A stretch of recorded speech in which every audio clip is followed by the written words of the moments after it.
G'day, Sparkly here and welcome back to another race review. Today we've got the Saudi Arabia GP. So I hope you're having a fantastic day. We're going to look over the Saudi Arabia GP today. I was a little bit surprised that this race even went on, to be honest, with the whole debacle. But I'm happy it did. It was a good race. Let's start breaking down the teams. But just before we get started, if you enjoy these videos, make sure to leave a like, consider subscribing if you haven't already. And let me know your thoughts on the whole series and any feedback, be it improvements or something that's good, down in the comment section below. Alright, so I explained the format in the last video if you want to check that out, but it's pretty self-explanatory. So we're just going to start the team breakdown. So we're going to start off with Alfa Romeo as they are the first alphabetically.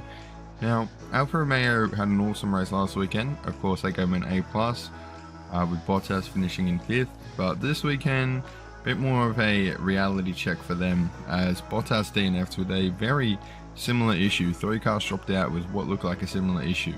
So in that regard, not the best weekend, having one driver not finish due to an issue. And then Guan Yu finishing 11th, just outside the points. Obviously, it's a bit more difficult with Hamilton in 10th, but I think Alfa Romeo will be a little bit disappointed they didn't pick up any points in a 14-car finish classification. So ultimately, it's a bit of a reality check, and you can't be too harsh because, you know, they are still Alfa Romeo in a way. So I'm going to give them a D for this race. Alright, so on to Alphatauri. Now, of course, Yuki didn't start the race due to that issue. Pure Gasly did finish in 8th. To be honest, he was a very quiet driver. I didn't see much of him while I was watching the race. But yeah, 8th place not bad at all. It mirrors the Bahrain where Gasly didn't finish due to an issue and Tsunoda got 8th place. Of course, last year they did get 6th, but it's a bit harder now with so many competitive teams. So I don't think we can be too harsh on AlphaTauri. They've clearly got some issues with the car, so they got to sort that out. But ultimately, the race, Yuki didn't take part in, so I feel like I can't really include his forfeit in this rating of the race. So Pure Gasly did a good job to get 8th, so I'm going to give them a C. So onto a team that had quite a bit of camera time during the race, Alpine. Now that battle at the start was awesome between Alonso and Ocon. I don't know how Otmar was not pulling his hair out, but Ocon was cutting a few corners here and there, had to give the position back. It's very disappointing for them to lose the car because they were in a very good 7th, 8th or 6th and 7th. That's some decent points for them. Obviously Alonso had that issue, which hurts a lot, I think, because he was the driver in front as well.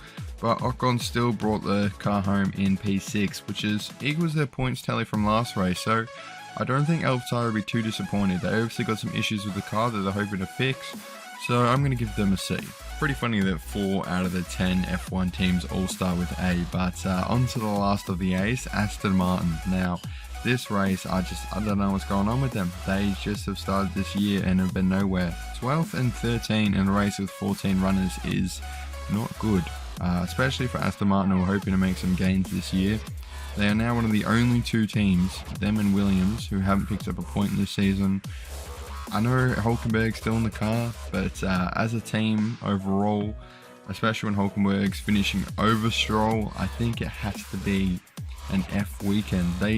In a 14-car race, they'll be the type of team they were hoping to pick up at least a point with 2 drivers on, but yeah, another under par race from them. Alright, that was a very negative start to the teams. All 4 teams I didn't give above a C, but hey, I'm just going off my thoughts. So now onto Ferrari. So, good weekend from Ferrari. I think they're going to be a bit disappointed that they couldn't get the win.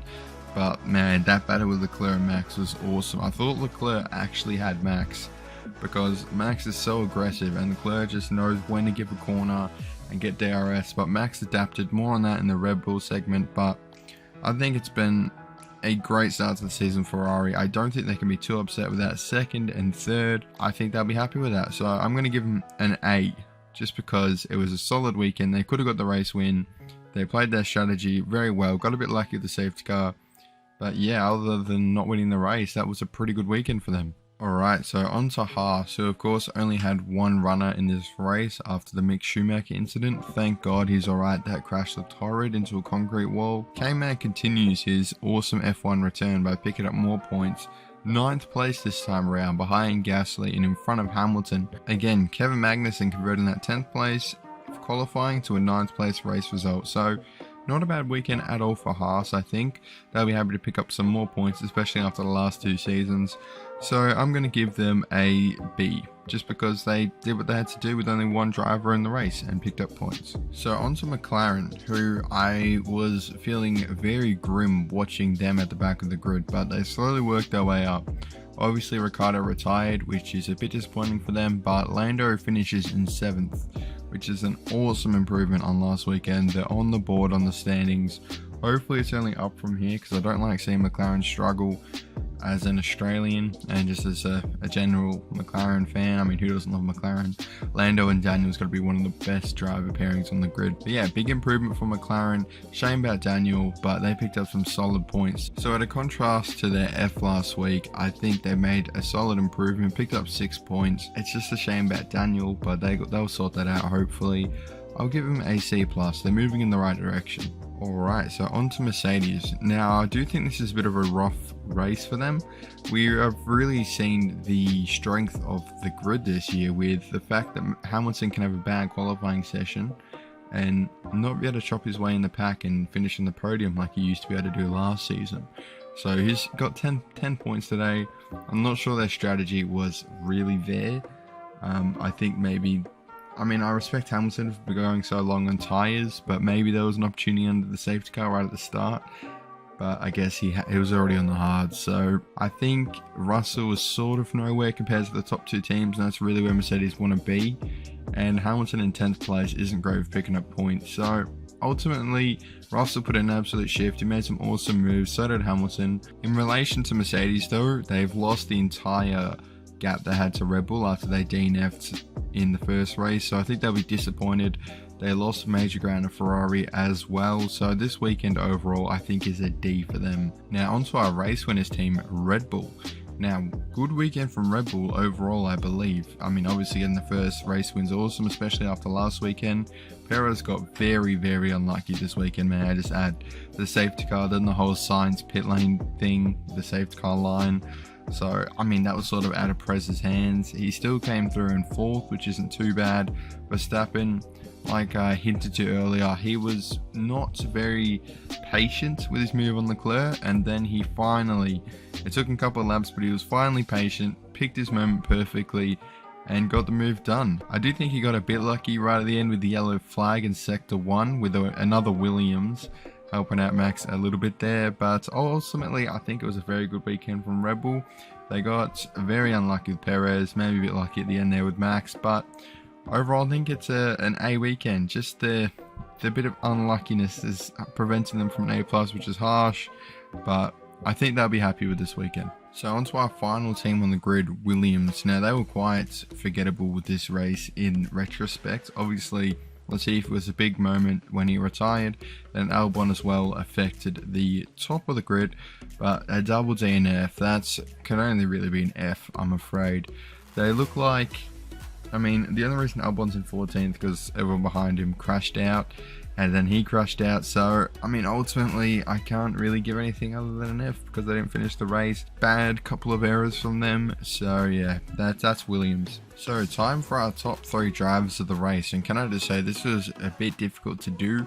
It was hard to pick a top 3, but I've done it. I'd love to know what your top 3 is, so leave it down in the comment section below. But at 3rd place, we've got Charles Leclerc. So Charles did take home the 3 votes last week. He still put in an amazing drive this week, but I feel like he does have the better car over Max, slightly. He did say he was slower on the straights at the end there, but I don't really think that's true. I think before the race it was all about the Ferrari's fast in the straight line, but still he was really patient, picked his moments well, but Max did the same back to him. He's always been fast, but this year's got the car underneath him, and we're starting to see the real pace that Charles Leclerc has. Probably one of the fastest drivers on the grid at the moment, which is awesome, but he takes home the 1 point this week. And then at the number 2 spot, we have Lando Norris. So he went up 4 places during the race. He did quite well, bit his time well, and ended up finishing in 7th. Like I said earlier, it's a win for McLaren. Lando got it home in a decent position, so he brings home the 2 votes today. And then number 1 driver, it had to be Max Verstappen. Again, I poked a bit of I guess you could say, criticism. I mean, not that he cares, but at his driving style in the new regs, just being a bit rushed, no patience. But he adapted mid-race there, and honestly, it was awesome to see. Yeah, he is the driver of the race for me because he adapted mid-race, finally was patient, and this could be the turning point for Max. We could see him become a lot more dominant this season now that he's done that. We'll see how it goes, but a good race for Max. So onto our team of the round, and I don't want to give this to the team that wins the race every week, but I only gave 2 teams an A this week and I have to choose between them. So I'm going to go with Red Bull because they won the race. They took home the chocolates, the trophy, first place trophy, and it was a big improvement that both their cars finished this week. So that's awesome for them. They're the team of the round, so it's 1-1 with them and Ferrari now. I don't want to explain myself again with all the reasons, but I've said it plenty enough in this video with Max and the Red Bull unluckiness of Perez. Alright, so now we give off a race score. Now, like I said at the start of the video, I'm very surprised this race went ahead, if I'm being honest.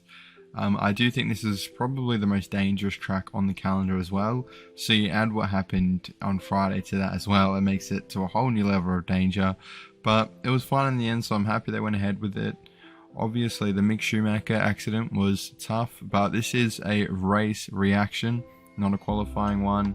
But yeah, again, so happy Mick's okay because that looked bad. But overall, I think it was a good race. There was moments with the top 2 fighting, a safety car right at the end when 3 cars dropped out at once.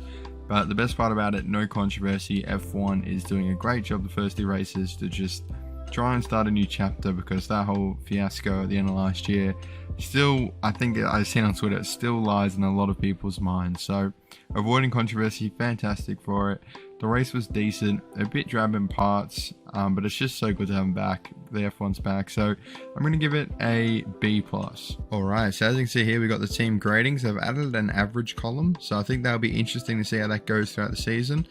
Obviously it comes down to my opinion, but I think it's a pretty general opinion some of the times, but maybe I have a few hot takes here and there. But yeah, let me know what you think about these team gradings in the comment section below. But I'm liking how it's developing. I think by the end of the season we might have a decent picture on how each team went this season. So now onto our team of the race and driver of the race standings. Ferrari and Red Bull are 1-1 each, and Leclerc is leading the driver of the race with just the 1 vote he picked up today. Verstappen now in second with the 3 votes he picked up this video. And then we had Magnussen and Norris both on 2, but Magnussen got it first, so that's sort of the goal difference, if you will, between them. But K-Mag in 3rd and Norris in 4th and Guan Yu in 5th with just his singular vote. So yeah, that will be it for this race review. Next time out we have Australia, which I will be attending all 4 days of, so I'm really looking forward to that. It's so good to be back at the Australian Grand Prix. But I hope you enjoyed this video. If you did, please make sure to leave a like and still subscribe if you haven't already, and leave any thoughts, feedback, suggestions in the comment section below. I'll see you in the next one. Thank you for watching.